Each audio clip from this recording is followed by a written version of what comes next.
Dan di antara penyebab-penyebab yang menjadikan orang itu malas untuk menikah adalah inhitatul adab. Itu telah terjadi degradasi moral.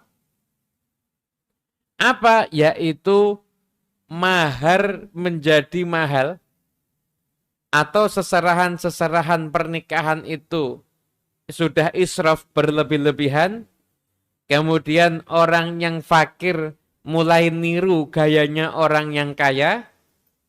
Akhirnya terjadi problem di masyarakat yang luar biasa.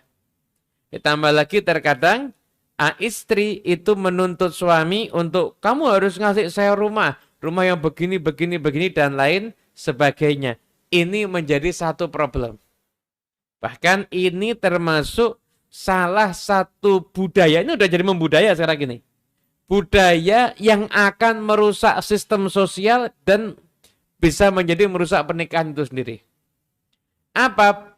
Yaitu pamer-pameran mahar atau seserahan.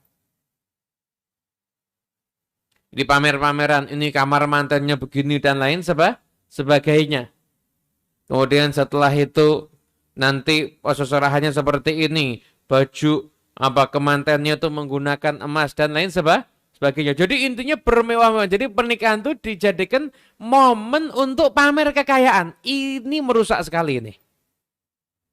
Akhirnya apa? Awalnya gitu orang kaya, lama-lama orang miskin nggak mau kalah. Akhirnya memaksakan diri untuk begitu.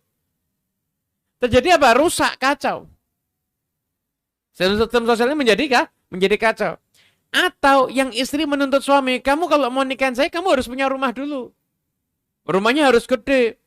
Rumahnya harus bagus. Oh, saya nggak mau ngontrak. Saya maunya kamu sudah harus punya rumah sendiri. Lah kalau begini ya kan banyak orang yang nggak nikah nanti. Karena persentase orang yang punya rumah sama yang belum punya rumah banyak mana? Banyak masih ngontrak atau banyak sudah punya rumah pribadi? Banyak masih ngontrak. Anda bisa bayangin setiap perempuan syarat dinikahi minta suaminya harus punya rumah sendiri. Repot apa enggak? Nah, solusinya apa lah? Solusinya kata beliau yaitu annal wajib anturabbal banat tarbiyatan diniyatan. Suatu kewajiban anak perempuan itu harus ditarbiyah dengan tarbiyah agama. Wa ayyan sya'na nash'atan akhlaqiyatan sehingga tumbuh dewasa itu dalam keadaan perempuan tersebut bermoral. Wa yumarruna ala wadhaifil manzil, dibiasakan untuk mengerjakan pekerjaan rumah tangga. Wa wajibatil hayatil mustaqbalah, dan kewajiban-kewajiban kehidupan di masa yang akan datang. Dia akan menjadi seorang istri. Gimana sih caranya perempuan itu bisa menjadi ibu rumah tangga yang baik, menjadi ibu yang bisa merawat anak-anaknya, bisa menyenangkan suaminya, bisa menjadi kebanggaan untuk keluarganya. Bagaimana perempuan bisa menjadi seperti itu? Seperti inilah seharusnya perempuan itu dididik. Jadi jangan biasakan mendidik dengan ngikuti adat istiadat yang nggak benar. Keluar rumah pakai pakaian ketat dibiarin sama orang tuanya. Yang pertama pasti orang tuanya dosa. Dosa. Yang kedua adalah ini menjadikan tarbiyah nggak benar. Kenapa? Anak nggak punya rasa malu akhirnya. Baik ini orang tua ataupun suami loh ya. Orang tua ataupun suami. Mohon maaf. Kalau ada suami tiap hari ngasih hadiah sama istrinya. Kalung emas. Tapi istrinya terbuka auratnya di depan yang bukan mahram didiamkan sama dia. Itu suami nggak cinta sama istri. Kenapa? Biarkan istrinya berbuat sesuatu yang menimbulkan dosa dan dirembukai sama Allah Ta'ala. Bahaya. Jangan justru kalau ada suami sering ngingetin istrinya. Jangan ya, ini auratnya kebuka. Tahu enggak auratnya perempuan tuh kalau ketemu sama yang bukan mahram tuh gimana? Pakaian yang dipakai untuk sholat sah. Itu yang pakaian yang boleh dipakai perempuan ketika ketemu sama yang bukan mahram. Untuk menurut pendapat fikih yang paling longgar loh ya. Lalu yang ikut yang ketat, ya tidak boleh jumpa sama yang bukan mahram. Harus pakai cadar.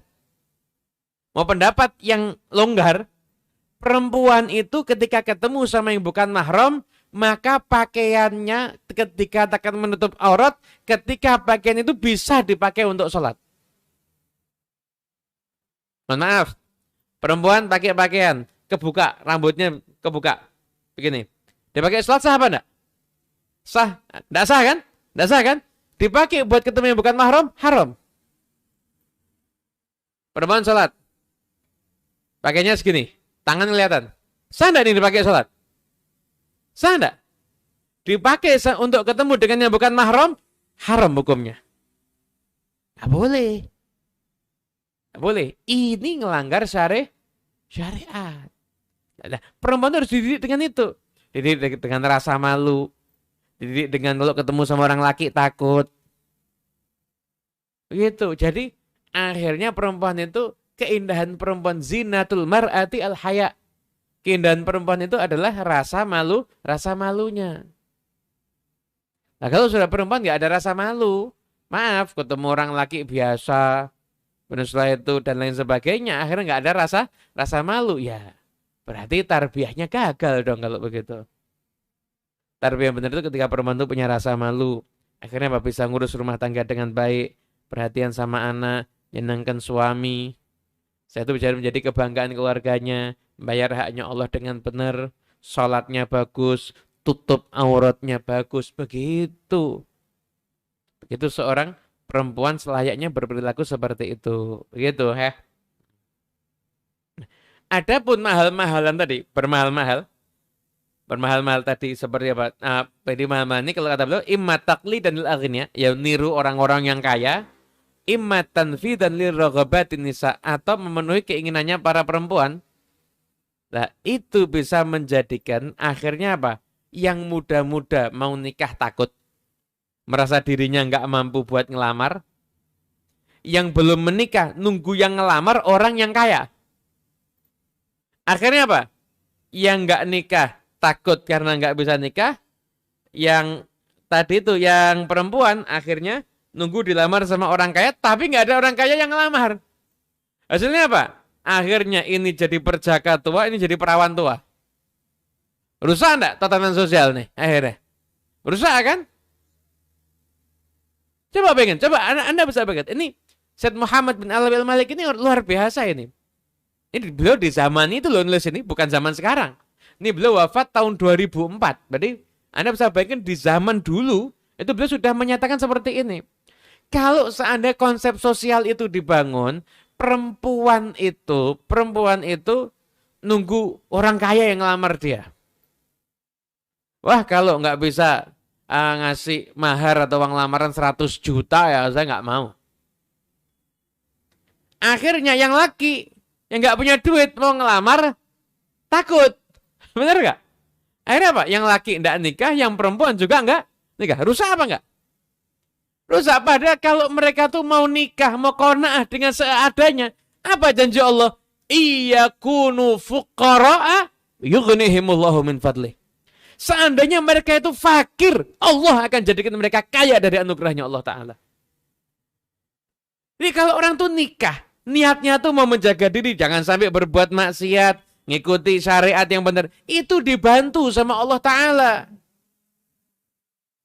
Makanya oleh karena itu untuk para istri, untuk para calon istri, gak usah nunggu yang kaya. Gak usah nunggu yang dilamar sama orang yang kaya. Yang penting orangnya soleh dan siap bertanggung jawab, cukup. Adapun untuk calon-calon suami, Anda jangan nunggu kaya untuk ngelamar. Kalau Anda kaya dulu baru ngelamar, semua orang mau. Semua orang pasti mau. Kalau Anda nunggu kaya baru ngelamar, ya kan? Tapi kalau Anda dalam keadaan seadanya, Anda jadi orang jujur, saya siap tanggung jawab, Anda ngelamar, maka yang mau cuma wanita yang tidak memandang kekayaan Anda. Maka wanita seperti ini insya Allah jadi wanita solehah. Itu. Nah,